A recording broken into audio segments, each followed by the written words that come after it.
Good afternoon. How are you today? Hopping on a little later than usual, just due to some scheduling changes in my day. Happy Monday if you're catching this live. Please comment, let me know how your day is going. Um, Today, and if you've been watching any of my lives or any of my videos, basically all what I'm doing here is I'm Jill Coletti. I'm here with Evolve with Jill. And I am sharing snippets and pieces of my life that I hope will inspire others and inspire you to maybe get out of that Groundhog Day kind of life that you may be living, or maybe live a little bit differently for you, for your kids, with your kids along the way. I was in the corporate world for more than half of my adult life and made a bunch of changes through my healing and um, just changes that I made in my life. It just opened up some doors and I made lots of changes. I am now a Reiki master teacher and coach, and I'm here to help others connect with their energy and the energy around them to live a life that they love and create a life and legacy that they love for them, for their children, with their children. So today I want to talk a little bit about the holidays after divorce. And this is something that I know I've spoken with others about, and I'm hoping that, you know, hearing a little piece of my story might be able to help you. So, um, I was we were always the house that would invite people who were divorced and didn't have anywhere to go a lot, for the holidays. I never thought in my wildest dreams years ago that I would be the person who was divorced and looking for somewhere to be on the holidays, right? Like I always had somewhere to be, right? And one of the biggest things for me that was the biggest struggle after the divorce and was not having 100% of the holidays with my children. And so it was really, really, really tough. So if you are in the middle of this right now, if you're in the middle of divorce or you have been divorced and you're just still struggling, I feel you. I'm here for you. Please reach out.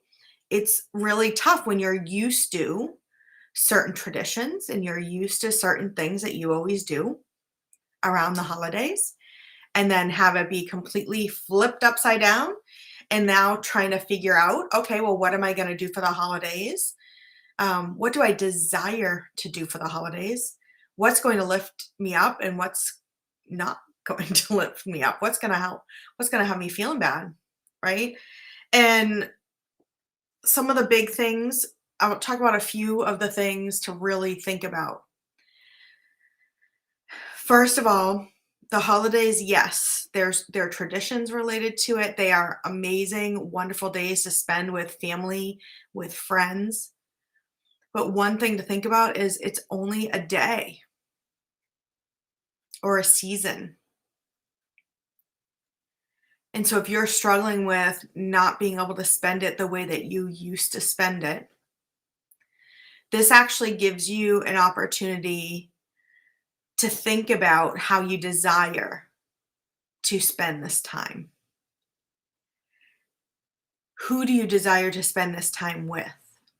We don't have to just keep doing what we traditionally have always done. So, number one, and I'm going off on a tangent, but number one, it's a day or a season. And you can always find, and this is, I understand, easier for me to say than for you to necessarily do right off the bat. But one of the biggest things is to look for, so if you're alternating holidays, right? If you're alternating holidays, that's what we do. One thing to think about is how could you spend it maybe a little differently, but it may be just as fun, right? Maybe you're not with your children on Christmas Day, but you are on Christmas Eve.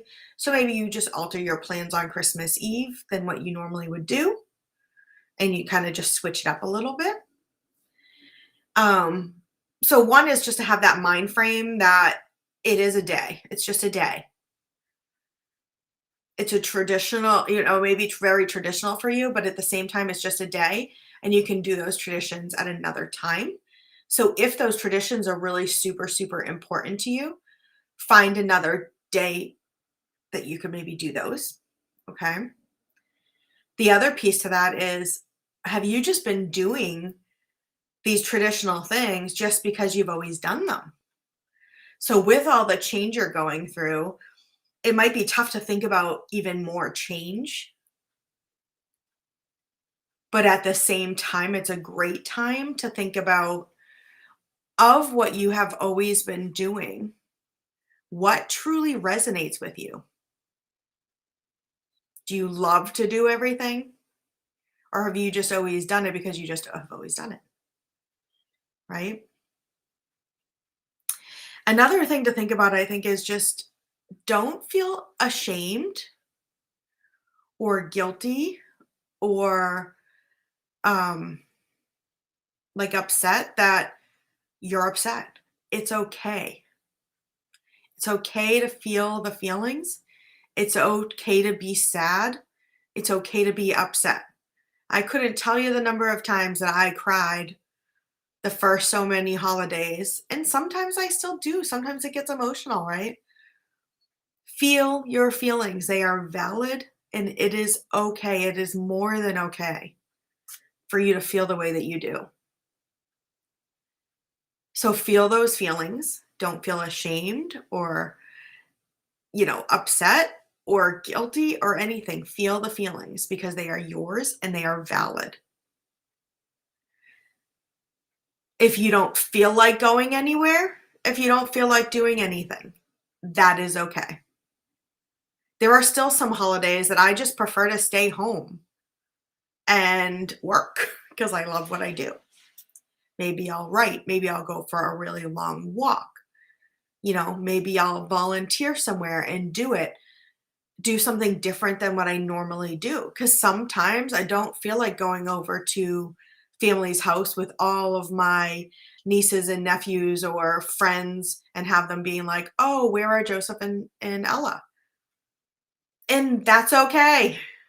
Go with where your energy is leading. But the big thing is now I'm not staying home and just moping and being sad about it all the time. I'll feel my feelings and then I'll do something to release those feelings and maybe just switch it up and change up the day. Right? But the holidays after divorce are just very, very different. I'd love to hear if you are divorced, if your holidays, or, if your holidays have just changed due to whatever circumstances. you know, what are you doing to celebrate those holidays? I think one of the biggest things for me is that I started to actually think about myself, which, I say all the time, we've got to put ourselves first, right? But I never really did before. The holidays were all about the food I was fixing for everyone else, the gifts I was buying for everyone else, all of those things.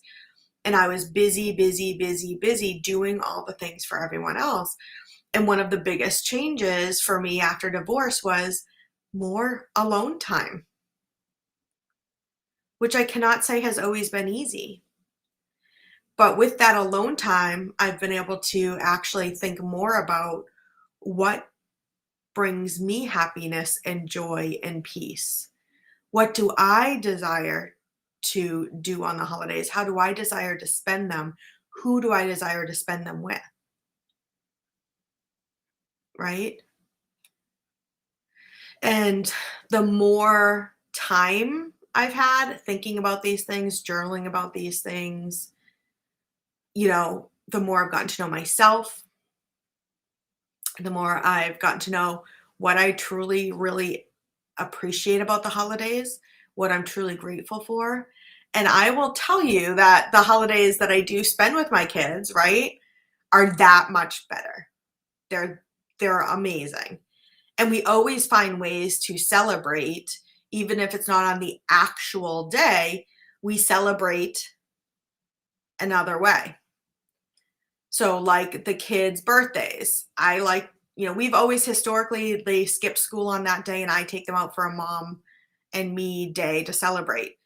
With COVID and all the changes and being remote and all that, some of that has changed in the past couple of years, but we always do something to celebrate them on their birthday. But sometimes it may not actually be on their birthday that night because maybe they're at their dad's, right? Depending on what their schedule is.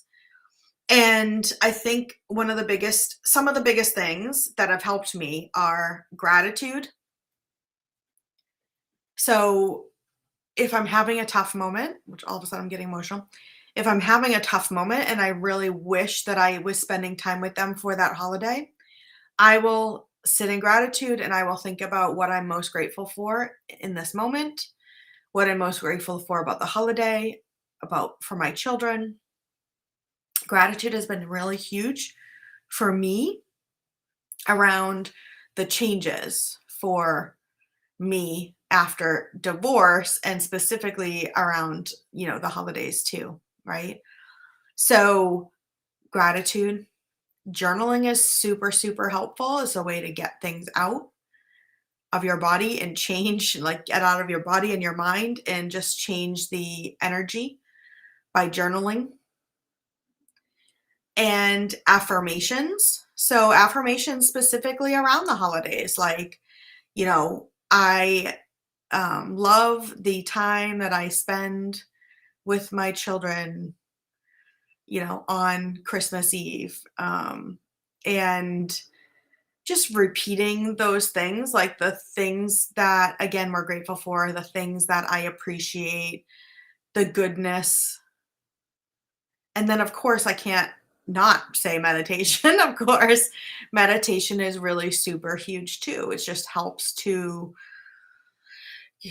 calm, calm me down and things. So, the holidays was probably one of the biggest changes. Of course, just life, everyday life changes after divorce, right?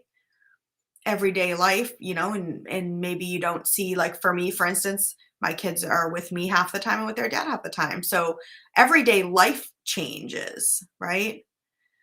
But I found that around the holidays was one of the tougher changes for me, was not being able to spend time. And I had a really, really tough time with that.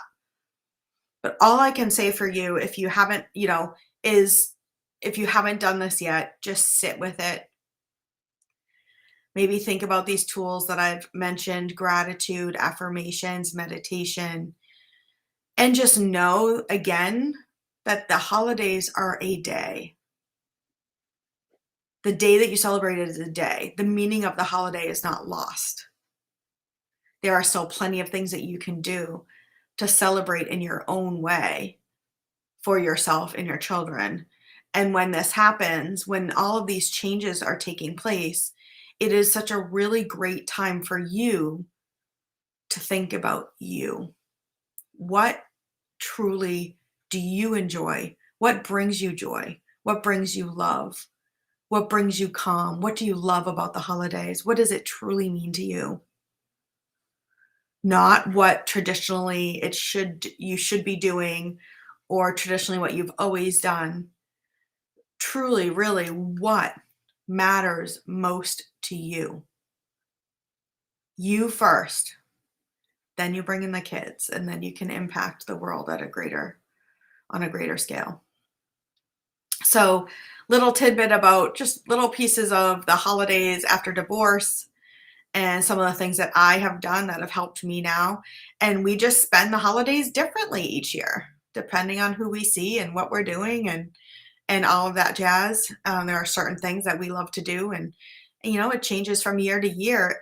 But for me, the biggest thing is the time that I get to spend with my kids, right? No matter what day it is, the time that I get to spend with them to celebrate. So I hope that helps even a little bit. We're going to be talking a little bit more about the holidays inside my free group. The link is right there, so hop on in. And I actually did make a whole course called the High Vibe Holidays. And this is not specifically for those who have been divorced, though it would really help. But it's really a way to look at the holidays and see, is this how I really truly desire to spend the holidays? And it just helps you to um, really take a look at that and help you create the holiday seasons, no matter which holiday it is, whether it's 4th of July or Christmas or New Year's. It helps you to live your best holiday. So if you're interested in that, just message me and let me know. But I hope you have an amazing day, and we'll chat.